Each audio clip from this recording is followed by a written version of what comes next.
आनी आमी कशीं बरवशाची किरणां जावंक पावता ह्या बोणकुणींत आसलेल्यांक.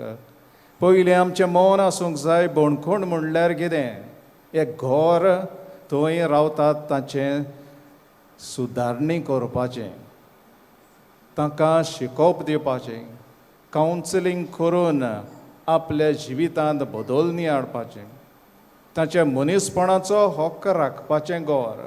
जायते फावटी आमचें मन दुसरेंच आसता. देखून आयज आमी खेरीत भाशेन ताचे पासत मागता आनी ताचे पासत आमच्यांनी कितें करूंक जाता तेंय आमी पळयता. पयले सुवातेर तांकां बोणकुणींत आसलोल्यांची आमी नीत करूंक फावना.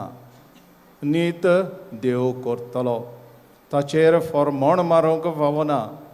पूण ताका आमच्या काकलुतीच्या दोळ्यांनी ताका आमी पळोवंक जाय. जेन्ना आमी ताका आमच्या काकलुतीच्या दोळ्यांनी आमी पळयता, आमी जेजूच्या दोळ्यांनी आमी पळयता. जेजू ह्या संवसारांत आयलो जाल्यार कोश्टवतल्यांक, दुखी जालोल्यांक बुजवण दिवंक, तांकां पेकोणी फावो करून कोयद्यांक सुटका दिवंक. तर मोगाचे भाव भयणीनो, ताका निती आमी पळयना, नीत तांची करिना, पूण आमी ताका काकलुतीच्या दोळ्यांनी आमी पळयता. आनी अशें करता तेन्ना जेजूच्या दोळ्यांनी आमी पळयता.